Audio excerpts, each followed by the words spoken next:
What was holding me back was actually religious commitments, if you will. And by that, I mean the way in which the church during the kind of mid 2000s operated. If you were in kind of the theologically conservative communities, which I still find very valuable, there was still, however, a major commitment toward, if you're theologically conservative, it probably meant you're politically conservative as well. And so your support of those types of issues, the things that they felt were important, kind of affect the way that you continue to participate at all.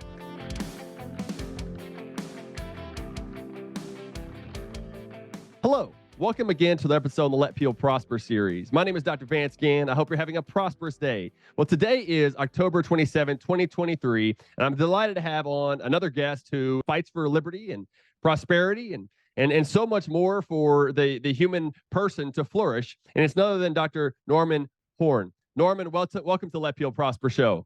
Hey, thanks. I appreciate it.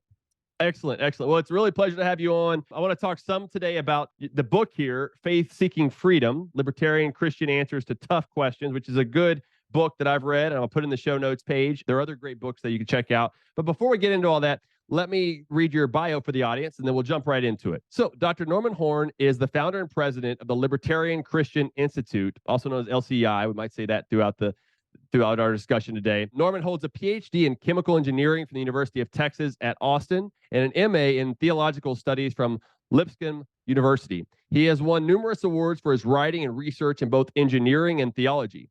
Norman has authored multiple peer-reviewed publications in science, economics, and political theory, and he has written for many popular venues, including Young American Revolution, Students for Liberty, LouRockwell.com, The Washington Post, and Relevant Magazine. He is one of the 4 authors of this book, Faith Seeking Freedom, published by LCI. He currently resides in St. Louis, Missouri. He lived in the Austin area for a while and works as a researcher in the medical device industry. So, Norman, with all that background and everything, and would you prefer if I call you Norman or Norm? It's all good, man. I'm happy on any I'm used to hearing level. you called Norm whenever I'm listening to your podcast and everything. So if I could do that, that'd be great. That's totally fine.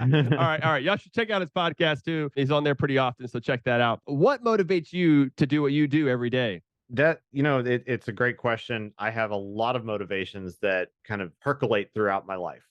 As a professional engineer and scientist by trade, what motivates me is really like twofold. One is the wonder of the world, the amazing universe that God has created, and the fact that we can understand it, that we are capable of understanding it through the use of our minds. And so that motivates me a lot in order to just try to create things that are of value to people. And then that's sort of the secondary motivation, which is that God also created this win-win world for us, in where we can engage in voluntary interaction and trade with each other to help lift each other's mutual boats, if you will. Yeah. And that this is, in fact, in my opinion, that really outside of the church itself, the free market is in fact the number one way for God to provide for His people and for the world, and to make people prosperous, to engage in human flourishing. All that's super important. So that is another motivating factor for me, is that there's this aspect of just wonder of everything around us that God has done. There's the aspect of trying to help other people, and in doing so, it helps me because, frankly, I enjoy the way in which, like, C.S. Lewis puts it oftentimes, that when people talk about why are we selfish or whatnot, and we do evil things to other people, which does happen, in fact. But C.S. Lewis likes to say, like, it may be that your desires aren't even selfish enough, and that you should be, by desiring God more than anything else, you realize that there is something to be gained for yourself in it. Because the chief end of man, as we know from the Christian tradition, is to enjoy God forever in the end, and to glorify Him. And so that motivates, even what we do at LCI, which is, my other kind of pursuit here, in that, LCI's mission is to equip the church to promote a free society. So all of these things that I'm talking about kind of feed into what we do at LCI as well, in that we engage in trying to promote individual liberty for people, because it is glorifying to God, and because it lifts them up, and because of the wonders of the world that are around us. Yeah, no, that's great, Norm. And I wonder, everybody has their different paths of where they got to where they are today. What got you onto this? I mean, were you always kind of having this worldview, or what got you to where you are today? Well, I'll take a moment just to plug another work that it just came out, where I'm published in. It's a book that's edited by Joanne Cavallo and Walter Block, called Libertarian Autobiographies. And I actually wrote a contribution to that book, that kind of goes through this story in a more expanded fashion. I would say that in many respects, the past that kind of informs this is that, I grew up in the Christian home in Yeah. Austin, Texas, incidentally. Went to, for those in the area, you might recall Brentwood Christian School. That's where I went to as a primary school student. But when we moved to Missouri in the mid 90s, we started homeschooling. Hmm. And that was, and that's kind of significant too, because that was at a time when it wasn't really popular or, socially acceptable, if Yep. you will, Yep. to homeschool. Now, of course, we've seen just a tremendous explosion in it, which is wonderful. We should be getting out of the government schools as quickly as we can. Yes. Shut them down, baby. Yeah. Yeah. That's right. I also went to homeschool from 7th grade through 12th grade. So I was through 12th, yes, as okay. well. So yeah, I think that kind of instills this mentality of skepticism toward government power, understanding the wonders of a world on a different level, and of trying to serve other people in a different way. I think that's kind of the past that I would illustrate as like this all leads up to this. There is a clear, demarcation line, if you will, that separates that, I think, in many respects. Yeah, that's great, and I like all those parts that are in there. And it's interesting how the different institutional processes that we go throughout our life make us who we are today. Oh, yeah. And a big part of that has been my Christian faith, and Jesus Christ as the Lord and Savior, and dying on the cross, rising in 3 days. I mean, all these things have given me. I mean, and look, Norm, I'm not gonna lie. Like I was a rock drummer in my late teens and early 20s. Well, I'm a rock guitarist now. It's cool. Hey, there you go. There you go. But at that time, man, I was not living a Christian life. I knew the background. I had all this stuff in my mind. I was still praying, please God, forgive me for these things that I'm doing. But I was not going down a good route. I got a really serious car accident May 25th, 2002, where we rolled 6 times. We were going 120 miles an hour down the frontage road in Katy off of I-10, man. And like we were racing another, it was, young and stupid. And I got life flighted at Herman Hospital. And really, by the grace of God, like I went home that night. Everyone did that was in the car. There were 4 of us in the Acura RSX we were in. And I had about a month, though, to think about like where my life was heading. And it was not in a good direction. And I really felt like God gave me this kind of calling to let people prosper. And that kind of got me as a first generation college student to getting a PhD in economics and coming from a pretty humble background in South Houston, Texas, where I grew up, to where I am today. Like having worked in the White House for a year and being in the Situation Room with COVID, you never know what God's going to put in front of you. And so that's why I love hearing your story and what you're doing today of this kind of movement and making sure you get this information out there. I think it's just so important. Where did you start kind of with your libertarian trend of your thought process and your worldview? Yeah, great question. It really started with, it starts with a girl, but it wasn't Ayn Rand. Yeah. Bad joke, I suppose. But actually, it's my future father-in-law introduced me to the works of Mises and Hayek and Rothbard. And sort of inadvertently kind of just set my mind on fire for learning this stuff when I was a late undergrad student. And then, I don't think he realized what he was creating at the time. I was so curious about the way that this was being presented because I already was kind of committed to individual liberty from kind of a basic principles perspective, kind of the traditional sort of Christian conservative worldview there. What Mises and Rothbard and Hayek did was to kind of disabuse me of various notions about why the state was important at all. And so I kind of felt that was a huge turning point in my way of thinking in general. And so when I went to graduate school at UT Austin, started in chemical engineering, there was actually a point at which I remember, we had just gotten married. I think it was within about 6 months of being married. I kind of turned to my wife and I was like, I have better arguments for the libertarian perspective on all of these things than my conservative arguments that I used to hold. And a lot of what was holding me back was actually kind of religious commitments, if you will. And by that, I mean kind of the way in which the church during the kind of mid 2000s operated. If you were in kind of the theologically conservative communities, which I still, attend and find very valuable. And I encourage that participation, of course. Sure. There was still, however, a major commitment toward, if you're theologically conservative, it probably meant you're politically conservative as well. And so your support of those types of issues, the things that they felt were important, kind of affect the way that you continue to participate at all. And so the more that I learned, the more that I found that the arguments that I had in favor of, again, the libertarian perspective were just better. Yeah. Even going against, the traditional arguments for things like the Iraq War or our interventionism in general. And so the more that you kind of delve into history in a proper way, the more that you realize that like golly, this thing that we call the government, this thing, the state, it's not as good as we thought. Mm-hmm. And we can be thankful for the great things about our history in America and the trajectory toward greater and greater liberty. And we should appreciate that, no doubt. But Yeah. that doesn't mean that we should stay beholden to every little thing there. And we can progress forward. And Yeah. real progressiveness, if you will, is looking toward greater and greater liberty, not toward greater and greater control. And so that's what I find, very awful about our current milieu. We have simultaneously, like, the progressive wing wants to, essentially progress through greater and greater control, but the Yeah. conservative wing sometimes wants to just throw us back to greater and greater control. Yeah. Neither of those things are good. The way forward is through something different. It is understanding where we came from and modifying that into something that is better. Yeah. And it is a trajectory, again, toward greater liberty. Yeah, no, yeah, I like that a lot, and it's something that concerns me right now from someone who's on the right on most things. Is this populism, the national conservatism, if you will? Yep. To your point, I mean, to me, it's just old school progressivism.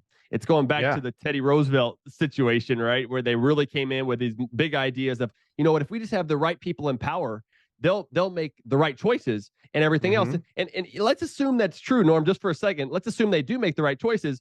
But if you give them so much power, the next people you may not like. And then they come in and just throw everything out, and so that makes it very difficult to think about, okay, we need these top-down approaches, given the knowledge problem of Hayek, given all these issues that Murray Rothbard has talked about. And I come more from an Austrian school of economic thought as well. I like some of, Milton Friedman he's the one that got me started on this journey, capitalism and freedom. But, I don't always agree with him on some of the stuff, though. I'm for ending the Fed and all that stuff as well. But like when I see this, one of the things I think we get a lot of pushback from the free market perspective is that, people will say that, well, for one, markets fail, and that we need government to come in to help out in that situation, but that also markets don't have value. Like, how are we going to have people come together if there's no value that's created? And so some on the right want to put that value from government. And so I wonder what some of your thoughts are about, free market capitalism and that sort of perspective.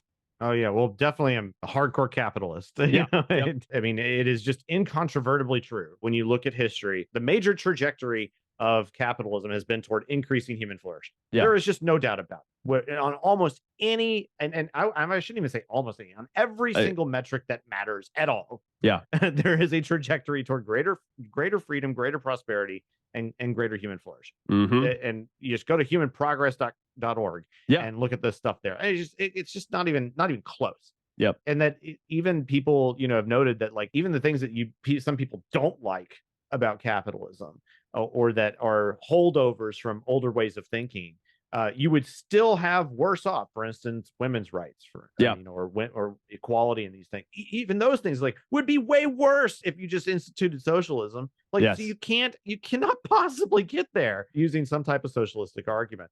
And so that is, I think, a major crux of what we do at LCI is arguing for that. And in fact, we even have a major initiative going forward here where we are trying to tell the stories of those people who are acting in the free market and creating that human flourishing. Because, we can talk about principles all we want, and that's great. We should. That's a great thing. We should definitely do that and educate people about those things. But stories matter too, and people respond to stories. So this is actually something we're doing in a podcast that we recently just released called Faith Ventures. Yeah. Faith Ventures is all about telling inspiring stories of Christians doing business for the glory of God. So this is meant to inspire our fellow believers to realize the importance of doing business in the free market and doing great work, and realizing that we're doing that for the glory of God. So if we can bring on whoever we can, anybody who's listening who's interested in that sort of thing, just, reach out to us at libertarianchristians.com. We'd be happy to talk this over with you and see what we can do to bring you on too. Yep. I love that. And I'll make sure to put it in the show notes page, taking some notes as we go. So I'll put this on the show notes page with links and everything. So something else that I've heard quite a bit is that, and from my perspective, I'm right there with you. I'm a capitalist. I believe that free market capitalism is the best path to let people prosper. I talk about that a lot. And I think that it's not just prosperity in the sense of material improvements. It's the way that I like to talk about it is prosperity in intellectual improvements, spiritual ability, you name it. It's across the board. of how we're able to improve our lives, not just from a material way that the left likes to talk about. And we need this redistribution because of the envy in a lot of ways of one class versus another. And we need to redistribute that income, which ends up being a messy process that the government's going to get wrong every time and distort the economy and make things worse off. But we also are able to serve God in a free market capitalist system that you otherwise wouldn't. And the big part of this that I think, Norm, that a lot of people miss is that consumers in free market capitalism, and workers, by the way, have a lot of power. They want to give all this power now to like the FTC, the FCC, the DOJ to come in and antitrust and break all these companies up and say they have too much power and everything else, without saying, look, the consumers maybe are choosing Google and Amazon or whoever else they're choosing because they're providing a good service that they think is best for them, given their values and everything else. And if you don't like those values that those companies had, I mean, Bud Light got into a situation here recently where people stopped buying their stuff. And I think that's how the marketplace should work more. Don't have government do it. Let the marketplace work, right? Absolutely. And I think that there's something there that I think is very unappreciated by people. That, on the one hand, we should definitely say that, no matter where you're at, you can always find a way to be faithful to God. No doubt about it. You could be living in communist China and be in jail for being a Christian. You will find a way to serve God there. True. But what I think is less recognized is that, of course, for those of us who do live in a free country like the USA, relatively free, maybe we should say, this thing we call capitalism is a foundational way in which God has built out a means by which we can serve each other and create value. That is an inherently good thing to do. It is, leaving aside the possibility of there are some professions that, shall we say, are less savory than others. We'll just leave it at that. Perhaps the act of commerce is one of increasing other people's well-being. And if you're doing that, and it's complex, it's not always immediately evident. But it is in a complex economy, there are all sorts of awkward and weird ways in which people create value for each other. But that's okay. We know that foundationally speaking, this is a positive good, a moral thing to do. And so I think that's something that a lot of Christians don't fully kind of appreciate. We think that, well, okay, if I'm exchanging, if I'm giving somebody a pair of shoes that needs a pair of shoes, oh, well, that's a good thing. But if if we mutually exchange, a technology for a technology, the technology of money for the technology of shoes, then that somehow is less good. Even though the fact that is that because we went through that exchange voluntarily, it is inherently making both sides better off.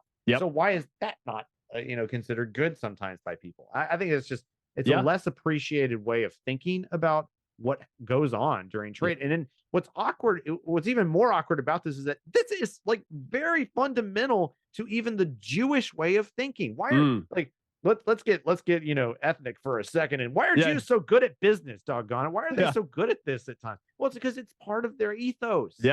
And so the Judeo-Christian worldview that dates back to the beginning of the human race, period, it is one where this voluntary interaction and trade is a virtue. Like, the Jewish people know this. We can do this too. It's not that hard to understand, really.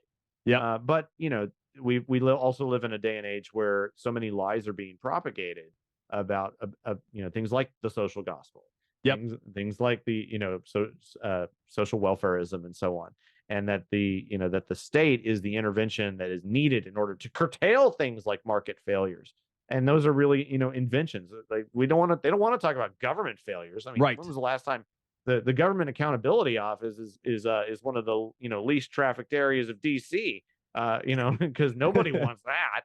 No, I mean, so that's to me that these are some of the things that the contradictions that we often hold in our minds that we need to be disabused of, and this comes through training. But the beautiful thing is that this is what we can do as a church, as a people together to increase the lot of everybody.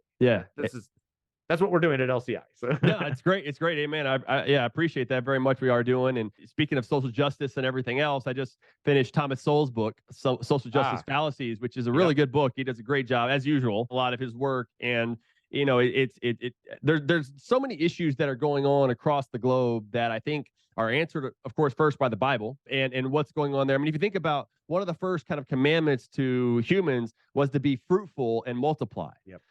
To work, to multiply and spread the gospel to others around us and have kids, I think is part of that and stuff too. And I'm trying to do my part with my three, Good man. yeah. But I think that, all this stuff really builds on together. And some would say, well, maybe y'all are just trying to preach the prosperity gospel. And that prosperity gospel has gotten kind of a bad rap, I think, over the years. And maybe that's because of certain people or whatever who were leading it.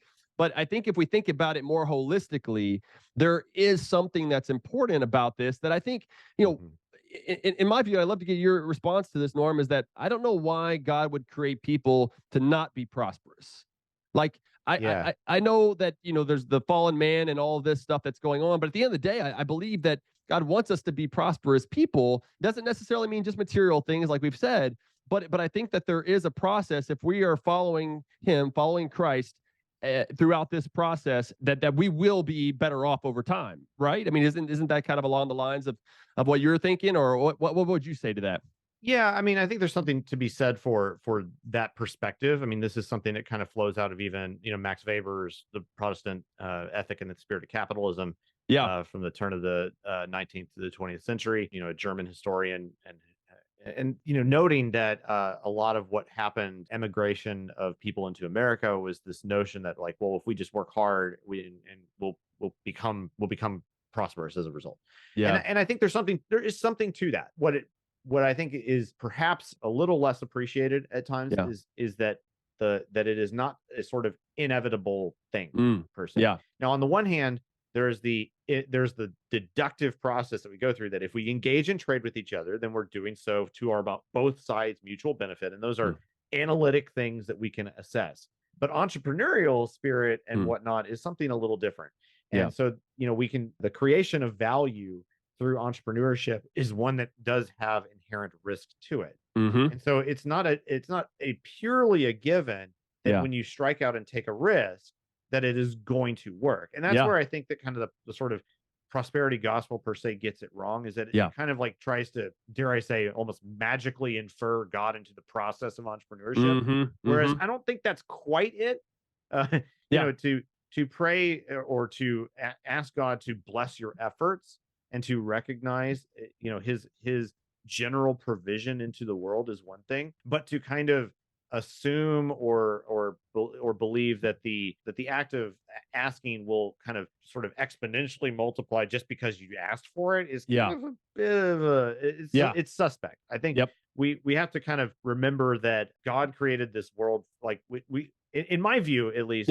He kind of creates us, and he sets us on this world and asks us to join in this project of creation, co-creation with him. In a sense. And in a way, what he does is kind of like in the parable of the talents. And I don't want to overextend that parable's application, but it wasn't as though, the path was just purely laid out. In some sense, he gives you the talent and goes like, what are you going to do with it? So instead of asking sometimes, like, pray like, God, what is your plan for my life? Lay it before me. Well, I'll tell you what God's plan for your life is. God's plan for your life is to be saved. Yes. God's plan for your life is to be part of his people. Glorify That's the him. plan. Okay. But the other parts of, the way in which we're to, generally walk through this world and create value for other people in this respect, those are not as clear. And it's not something where it's just automatically a given. You will feel called to certain things. Absolutely. I feel very called at this point in my life to keep going with LCI.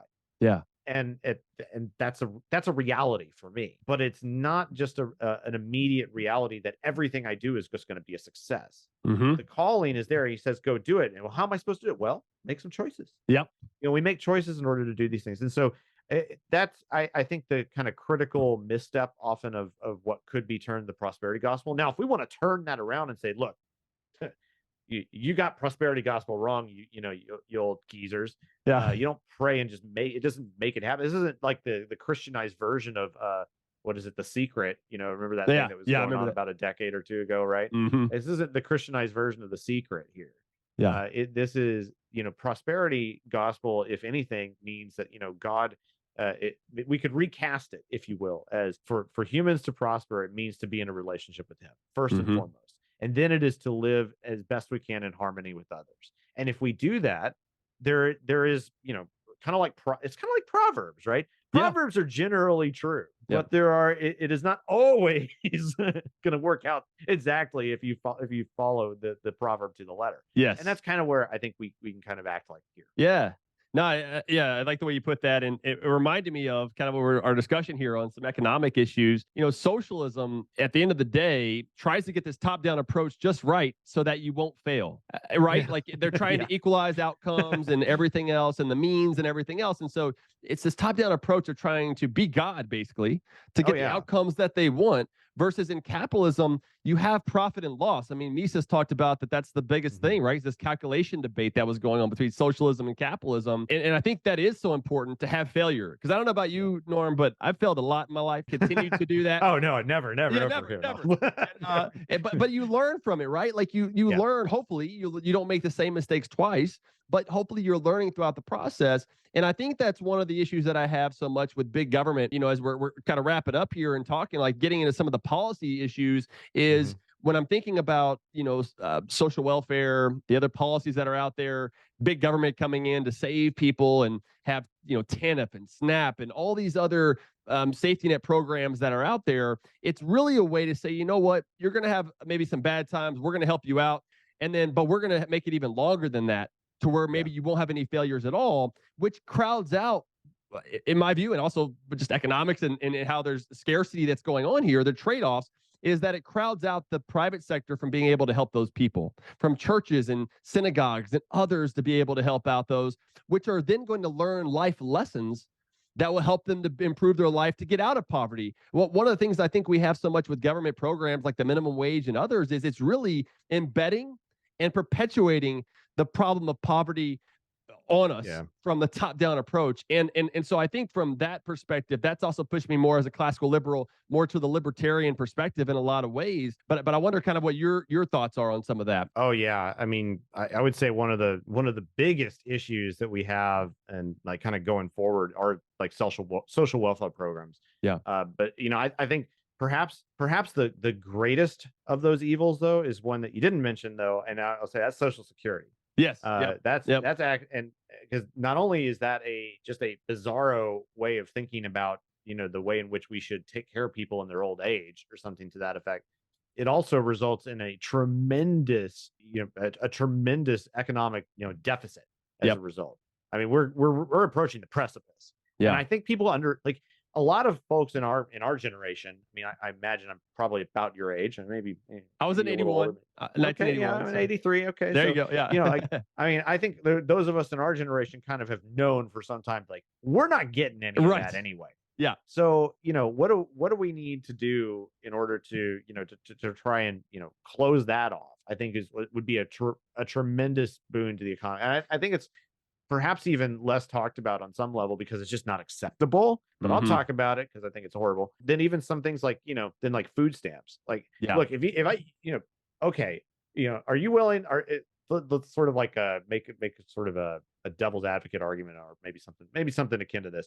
Sure. Like, okay, well, if we could just like get rid of all the other stuff in the state that is holding us back, just sort of get rid of the Department of Energy, to get Yeah. rid of the Department of even Defense, Education. get rid of education, Yeah. get rid of education, get rid of the Department of You're Education, right. get rid of get rid of, and like if all you want to leave is like food stamps, to me it's like, okay, Right. can I get rid of everything else Yes. and leave food stamps? Would you accept that? For sure. Okay, well, fine. I'll Yeah. rock you with that. Yeah. But when you make those arguments, it tends to belie a lot of people's tendencies towards like, oh, well, it's not actually that's my most important thing. I really Yeah. am just trying to make an argument for total statism. Yeah. Because that's sort of the awkward point that a lot of statists kind of have here, is that they're like, well, what about the roads? What about food stamps? Right. What about energy or something to that effect? Or what are we going to even do about defense? Yep. I mean, guys, come on. Like you don't think we can figure this out? Yeah. Like, Yep.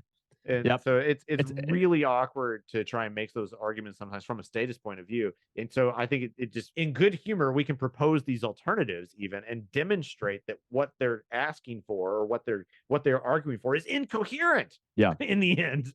Yes. So Yes. that's That's exactly right. I think you're also right to pinpoint that too many are concerned about talking about Social Security. Medicare Mhm. is another one. I mean, Oh yeah, those geez. those are crowding out the private Yeah. sector of what we could otherwise be doing.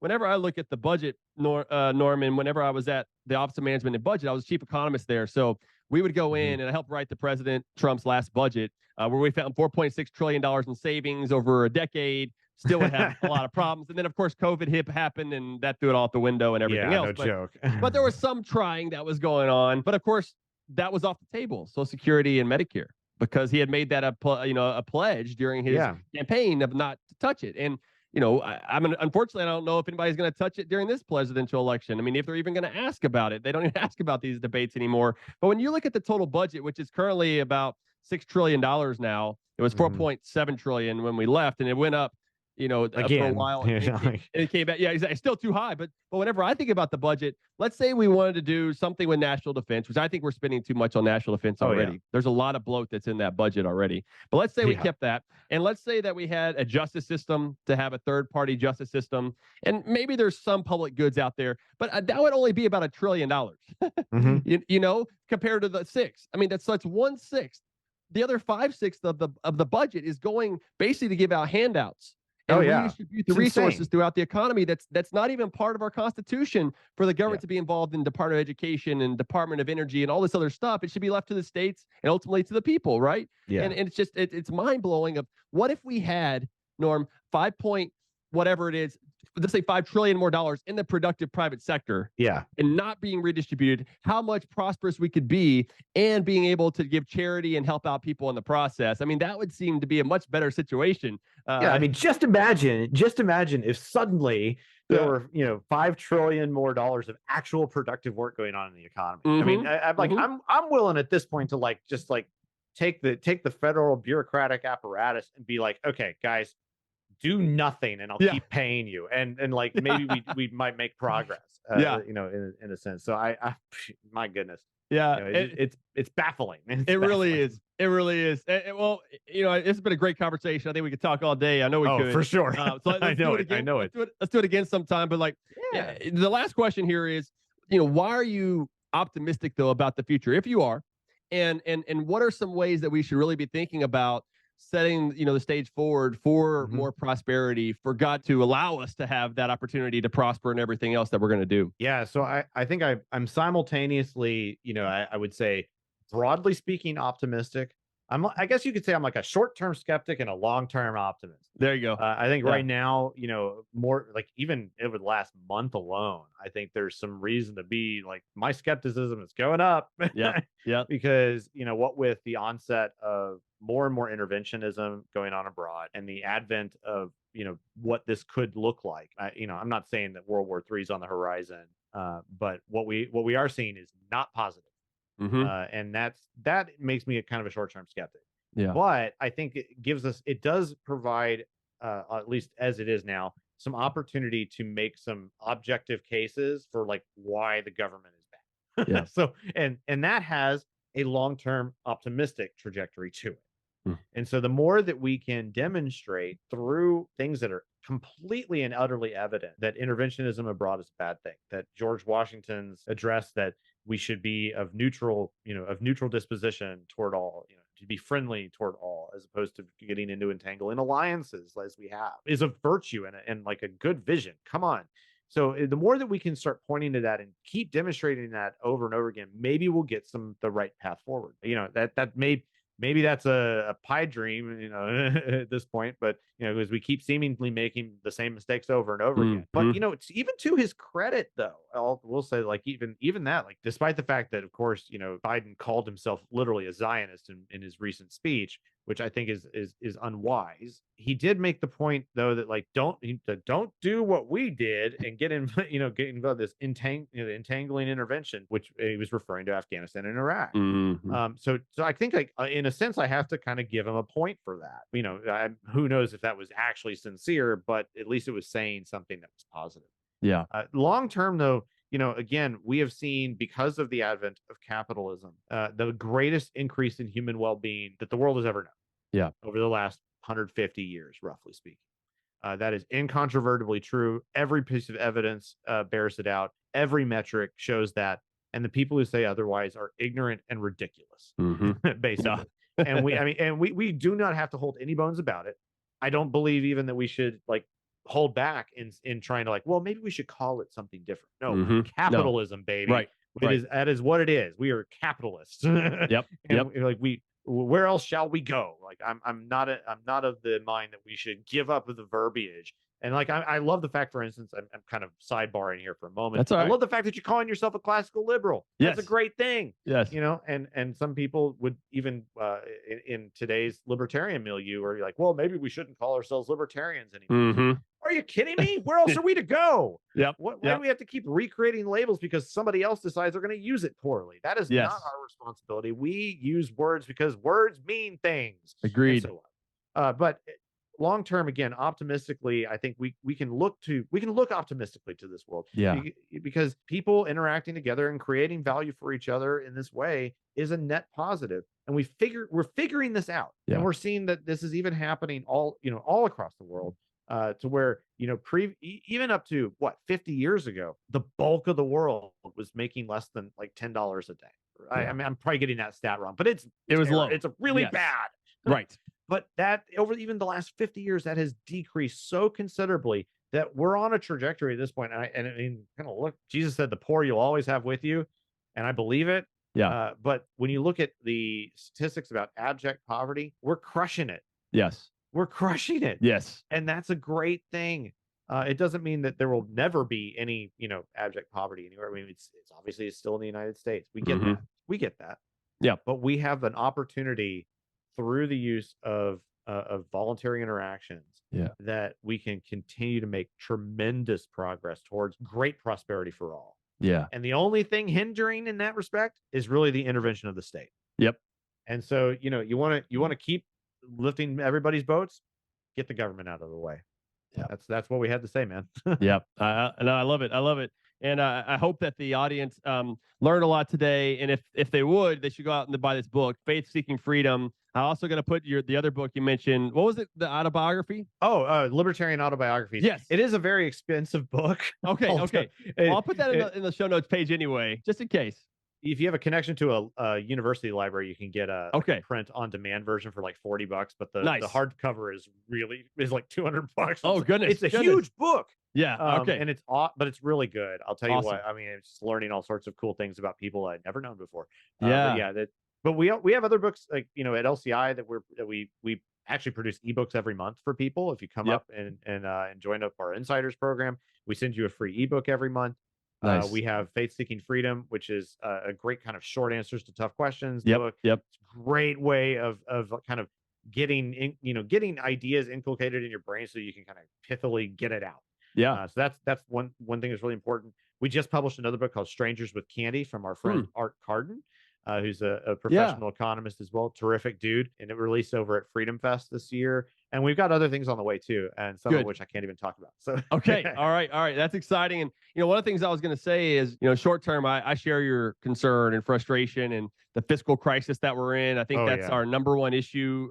Is got to be to get this debt under control and the deficits. But longer term, I am more optimistic. I consider myself an optimistic economist in a lot of ways, but those usually don't go together. But one reason why I am is because of folks like you, Norm, who are working on this and explaining the ideas and trying to get this message out there. I think it's just so important. And other people that I've had on the show as well. And it's one of the reasons why I wanted to start this podcast is because I think people aren't listening to this enough and hearing it enough. And, policymakers and everyone else, I think they give in to the populist approach to the rent seeking of winning the next election. And a lot of times it's because they don't have the basic principles that they need to say what they need to, given those moments when you're like, okay, no, And sometimes that's the best answer is no, and I think having these principles would be really helpful. So can I kind of close you with one other of thing too? course. Yeah. This just comes to mind as Yeah, go for it. One reason again that we can be optimistic is that we Okay. live in a day and age where people like me who are scientists and engineers can also be well educated in other areas like economics and political theory and theology. You can do this. Yeah. And so I want to encourage my my fellow Christians out there, like, you have, especially if you're working in the free market now, you have every ability and resource in front of you to learn and make a difference for all of these positive ideas that we hold so dear. And you can come work with me at LCI. There you go. You can do that. Yes. And your story matters. Your work matters. Yeah. And that's, I think, if we can leave you with anything, is that keep doing what you're doing, create value for other people. We're gonna win this just by holding the course. In the end, we know God wins. Yeah. But there's so many victories to be had along the way. And so, no matter what happens in your life, whether that is negative or positive, we can see God's hand in that. And so that's where, you can stay that course, create value for others, learn as much as you can, tell people about what God has done in your life, tell your story. It matters. And so that's, we'll leave you with that. All right, great. Amen. I appreciate it. For the audience, thank y'all for joining us here today. It's been great talking with Dr. Norman Horn. Don't miss his website, LCI, Libertarian Christian Institute, and this book, Faith Seeking Freedom, among with others that we talked about today that I'll put in the show notes at vanceginn.com. And so please leave us a 5-star rating and review and subscribe, all that good stuff, and share with your family and friends. And until next time, let people prosper.